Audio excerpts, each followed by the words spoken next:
నూలు నూలులో శతాబ్దాల గౌరవం, పట్టు పరంపరకు ప్రతీక, సంప్రదాయానికి శాశ్వత చిరునామా సఖీ. నమస్తే రమగారు. నమస్తే జయ. రమగారు, పిల్లలకి సంబంధించి వాళ్ళకి కొంచెం ఒంట్లో బాగోకపోయినా లేకపోతే బాగా చదువుకోవాలన్నా భయపడుతున్నా మనం రకరకాల మంత్రాలు లేకుంటే చదువుకోవాల్సిన ఏదైనా దేవుడికి సంబంధించిన ఒక 2 లైన్లు పద్యాలు అలాంటివి నేర్పిస్తూ ఉంటాము. హనుమాన్ చాలీసా చదువుకోండి అనో భయపడుతుంటే అట్లా చెప్తాం. బాగా చదువుకోవాలంటే దానికి సంబంధించిన విధి విధానం ఉంటుంది. అయితే జీవితంలో ముందుకు వెళ్ళాలి, వీళ్ళు ఎక్కడా ఇబ్బంది పడకూడదు, అంత సాఫీగా జరగాలి, ప్రతి తల్లిదండ్రి కోరుకుంటాం కదా. వీటికి సంబంధించి ప్రత్యేకించి ఏమన్నా ఉన్నాయా రమగారు? అంటే ఇప్పుడు మామూలుగా మంత్రాలు అనుష్ఠానాలు అందరూ చేయలేరు కదా జయ. ఫలానా మంత్రం, ఆ మంత్రం చెప్పడం నాకే తెలీదు. మంత్రాలు అనగానే వాటికి ఒక విధి విధానం, ఒక రకంగా పాటించాలి, ఒక నియమం, తర్వాత ఏమో గురువు దగ్గర నుంచి ఉపదేశం చాలా ఉంటాయి. అవన్నీ చేయలేకపోతాం. మనం తేలిగా ఏం చేస్తాం, శుక్లాంబరతనం నేర్పిస్తాం, ఇక ఆంజనేయ స్వామి మనోజవం నేర్పిస్తాం, దండకం నేర్పిస్తాం, వినాయకుడికి ఏవో 4 పద్యాలు నేర్పిస్తాం. అయితే తల్లులు చేసేందుకు ఒక మంచి ప్రక్రియ ఒకటి ఉంది జయ. మా ఇంట్లో చాలా కాలంగా చేస్తున్నారు మా అక్కయ్యలంతా, ఎంతకాలం నుంచో తెలుసు నాకు. ఇది ఒక ప్రత్యేకమైన విధానం. మామూలుగా సాధారణంగా మనకి ఎట్లా చెప్పుకుంటాం, రామాయణం ఆది కావ్యం. అవునండి. వాల్మీకి ఆది కవి. మానవ జీవితానికి వరబడి సీతారాములే, రాముడే మనకి ఆది అత్యద్భుతమైన, అంటే అనుసరించదగిన మానవుడు రాముడు. ఆయన తాలూకు ప్రతి విషయము మనం ఆచరణీయమే. అది మనకి ఆయన అన్నయ్యగా చాలా అద్భుతమైన వాడు, కుమారుడుగా చాలా అద్భుతమైన వాడు, భర్తగా పరమాద్భుతమైన వాడు, రాజుగా ఇప్పటికీ మనకి రామరాజ్యమే కావాలని కోరుకుంటాం. ఈ రాముని కథను రాసిన రామాయణమే మనకి ఆది కావ్యం, పరమ పవిత్రమైన గ్రంథం. అదే కదా మన మొట్టమొదటి కథ. అయితే ఈ రామాయణంలో నుంచి కొన్ని శ్లోకాలని మనం చదువుకోవచ్చు. దీనికి గురూపదేశం అక్కర్లేదు, పెద్దగా నియమాలు ఏం లేవు. రోజువారీ దేవుడి దగ్గర దేవుడికి పెట్టుకుని ఏదో చదువుకుంటారు కదా, దేవుడికి పెట్టుకు చదువుకునే విధానం ఇంచుమించు చాలా ఇళ్లలో ఉంటుంది.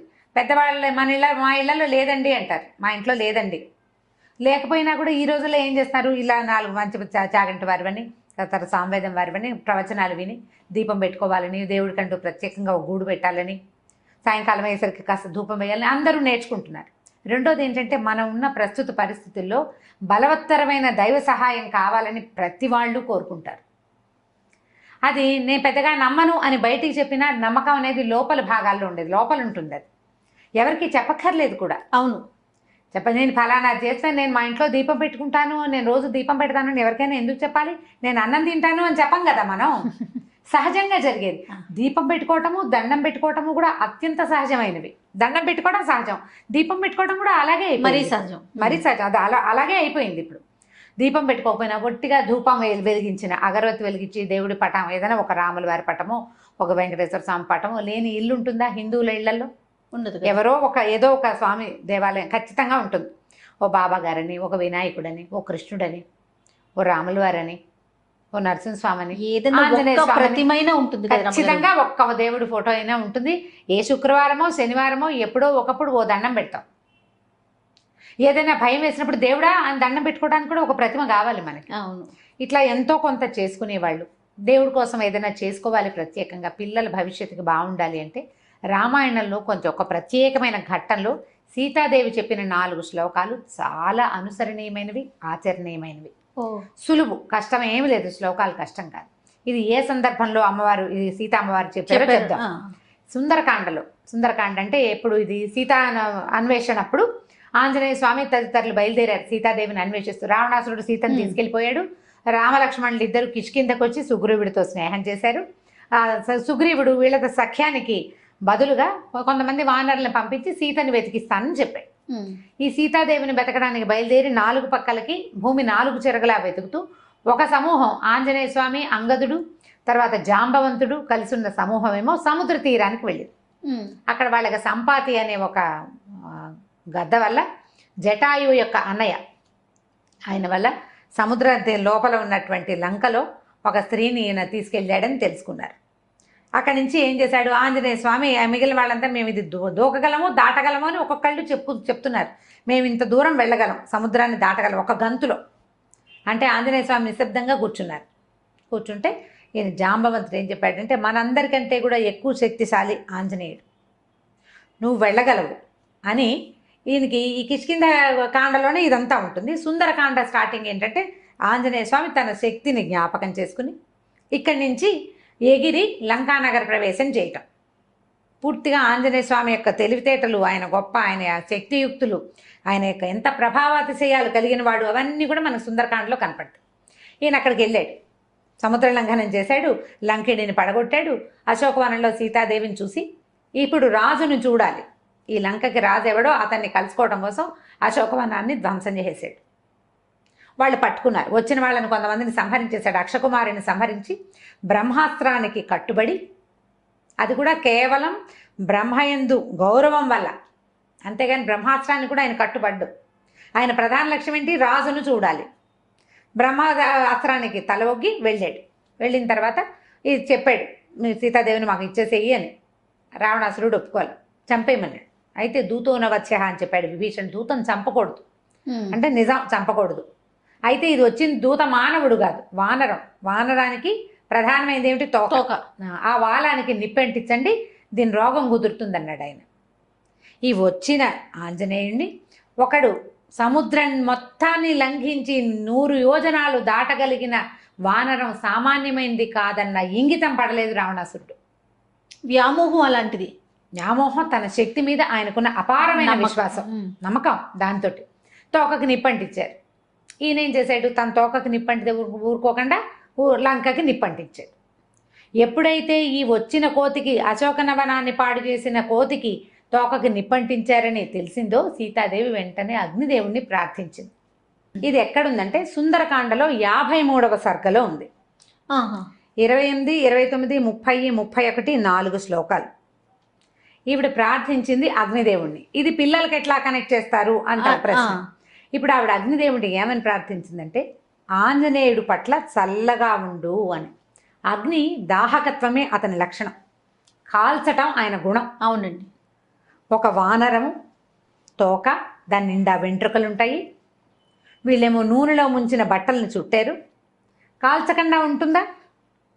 ఉండదు. అంత ప్రచండంగా కాల్చవలసిన అగ్నిని నా యొక్క పాతివ్రత్యం వల్ల నేను ఎలాంటి దాన్నో, నా గొప్ప, నా భర్త, నేను, మా లక్షణాలు, నన్ను కాపాడడానికి వచ్చినవాడు, నన్ను కాపాడాలని కంకణం కట్టుకున్న సుగ్రీవుడున్నాడు, ఇదంతా నిజమైతే నువ్వు అతనికి చల్లగా ఉండాలి అని చెప్పింది. రాముడి గురించి చెప్తుంది. యద్యస్తి పతి శుశ్రూష యద్యస్తి చరితం తపః యది చాస్తి ఏకపత్నీత్వం శీతో భవ హనుమత అని. సీత కాదు, సీత మెలికశ. యద్యస్తి పతి శుశ్రూష, నేను నా భర్తకి శుశ్రూష చేసి ఉంటే, యద్యస్తి చరితం తపః, నేను చేసిన తపస్సు ఏదైనా ఉంటే, యది చాస్తి ఏకపత్నీత్వం, నా భర్త ఏకపత్ని వ్రతుడైతే, సీతోభవ హనుమత, ఆంజనేయుడికి చల్లగా ఉండు అని. ఎట్లాంటిది? రాముడి క్యారెక్టర్, సీతాదేవి క్యారెక్టర్. భగవంతుడు భగవతి, దేవుడు దేవి, వాళ్ళ యొక్క గొప్పతనమే ఇందులో ఉంది. ఆవిడ అడిగింది, ఇట్లా చెప్పిందనమాట. తర్వాత ఎదికించిదనుక్రోశస్తస్య మయ్యస్తి ధీమత ఎదివా భాగ్యశేషో మే సీతోభవ హనుమత. ఎదిగంటే నా పట్ల నా భర్తకి బాధ ఉంటే, నా మీద అనుక్రోశం, అయ్యో నేను ఇలా తప్పిపోయాను, నేను నన్ను ఎవరో తీసుకుపోయారన్న దుఃఖం నా భర్తకు ఉంటే, ఆయనకు ఉందా లేదా? ఎంత బాధపడుతున్నాడు సీతాదేవి కోసం. వాడి మహా నరకం అనుభవించాడు రాముడు ఆమె లేకపోవటం వల్ల. ఎదివా భాగ్యశేషుడు, నా గనక కొంచెమైనా అదృష్టం ఉంటే ఇతనికి చల్లగా అవ్వాలి నువ్వు. బా, ఆవిడ అదృష్టం ఏమిటి? ఆంజనేయ స్వామి రావడం. ఏడాది సమయం ఇస్తే ఏడాది లోపలే ఆమెను వెతుకుతూ ఒకడు రావటం, ఆ వచ్చిన వాడు ఈమె ఇక్కడ ఉందని వెళ్ళి వెనక్కి వెళ్ళి చెప్పడం, వాళ్ళంతా వచ్చి ఈమెను రక్షించడం, సంవత్సర కాలంలోనే ఆవిడ అదృష్టమే అది. ఆవిడ ఏడాది టైం పెట్టింది. ఏడాది తర్వాత అయ్యి ఉంటే ఈవిడేమయ్యేది? కథ మారిపోయేది కాదు పూర్తిగా. ఎది మాం వృత్త సంపన్నాం తత్సమాగమలాలసాం సవిజానాతి ధర్మాత్మ సీతోభవ హనుమత. ఇప్పుడు నేను ఎలా ఉన్నానంటే, భర్తని కలుసుకోవాలన్న ఇదే ఉంది నా మనసులో. అది ఉన్నట్లయితే, నాకు నా భర్తని ఎంత కోరుకుంటున్నానో నా భర్తకి తెలిసినట్లయితే, నువ్వు ఆంజనేయుడికి చల్లగా ఉండు, సీతోభవ హనుమత, ఆంజనేయుడికి చల్లబడు. ఇప్పుడు రాముల వారికి సీతాదేవి మీద ఎంత ప్రీతి, ఎంత ప్రగాఢమైన అనురాగం ఉన్నాయో సీతాదేవికి అంతే లెవెల్లో ఉంది. అందుకని ఆవిడ అక్కడ రాజ్యశోభని వదిలిపెట్టేసి రాజ్యంలో ఉండకుండా ఈవిడ నీకేం అభ్యంతరం లేదు నువ్వు ఉండమన్నారు, అయినా సరే నేను ఆయనతో ఉండను. పాటు వనవాసానికి వచ్చేసింది. ఆయన్నే వెళ్ళమన్నారు, ఈవిడ్ని వెళ్ళమని అనలా. అవును, భర్తను వదిలిపెట్టలేక వచ్చేసింది. వాళ్ళిద్దరికి ఎంత పరస్పరమైన అనురాగం ఉంది. ఈ దేవీ దేవతలకు ఉన్న పరస్పరమైన అనురాగం ఒక భార్యాభర్తల మధ్య ఉన్న ప్రగాఢమైన అనురాగానికి గుర్తు అనమాట, ప్రతీక. దాని ప్రతీక అదే చెప్తుంది. తర్వాత యదిమాం తారయే దార్య సుగ్రీవ సత్యసంగర తస్మాత్ దుఃఖాంబు సంరోధాత్ శీతోభవ హనుమత. నా దుఃఖం ఆగడానికి నన్ను కాపాడాలని సత్యసంధుడైన సుగ్రీవుడు ప్రయత్నిస్తూ ఉంటే ఈ దుఃఖాన్ని అణచుకోవాలి నేను, ఈ దుఃఖం అణగాలంటే నువ్వు ఆయనకి చల్లగా ఉండాలి, ఆంజనేయుడికి. నా దుఃఖం పోవాలంటే సుగ్రీవుడు వచ్చి నన్ను రక్షించాలి. ఇప్పుడు ఇతను వెళ్ళాలి కదా, నేను రక్షించబడి అక్కడికి వెళ్తే నా దుఃఖము కష్టము నన్ను కాపాడాలని సత్యసంధుడైన సుగ్రీవుడు ప్రయత్నిస్తున్నాడు, ఇది జరగాలంటే నువ్వు చల్లబడు అని అగ్నిదేవుణ్ణి ఆజ్ఞాపించింది. ప్రార్థించినట్టు చెప్తారు. ఆవిడ ప్రార్థించింది కానీ అది ఒట్టి ప్రార్థన కాదు, ఆజ్ఞ. నేను పతివ్రతని, నువ్వు ఆగు అంటే ఆగాలి. నేను పతివ్రతనైతే, నా భర్త ఇట్లాంటి వాడైతే, మా ఇద్దరికి పరస్పరమైన అనురాగం ఉంటే, నాకు అదృష్టం ఉంటే, అంటే ఉన్నాయి ఉన్నాయి ఉన్నాయి ఉన్నాయి అని ఒప్పుకోవాలి. చెప్పకనే చెప్తున్నారు. ఇవన్నీ ఉంటే నువ్వు చల్లగా ఉండాలి అని ఆమె అగ్నిదేవుణ్ణి ప్రార్థిస్తే తోకకి చుట్టబడినటువంటి అంత అగ్ని సమూహం ఉన్నా లంకంతా కాల్చేశాడు కానీ ఆయనకి ఏమీ కాలేదు, కసుగందలేదు, చల్లగా ఉంది తోక. ఆయనకి మండుతున్న తోకని నీటిలో ముంచి చల్లార్చుకున్నారు కానీ బాధ ఏమీ లేదు, ఆయనకి చల్లగానే ఉంది. అగ్నిని ఆర్పారు కానీ బాధ కాదు.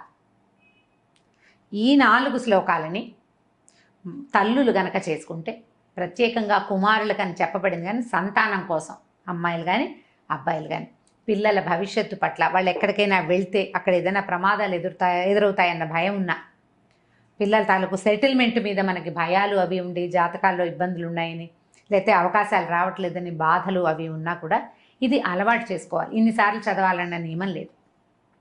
నియమం పెట్టుకోవడానికి ఒక చిన్న పద్ధతి ఉంది, కావాలంటే చెప్తాను అది కూడా. రోజువారీ మనం చదువుకునే స్తోత్రాల్లో ఈ 4 శ్లోకాలు చదువుకోండి. చాలా సింపుల్. 53వ సర్గలో ఉన్నాయి. తప్పకుండా 28, 29, 30, 31 డిస్క్రిప్షన్ బాక్స్లో పెడదాం ఈసారి. లాస్ట్ టైం పెట్టలేదని అందరు అడిగారు.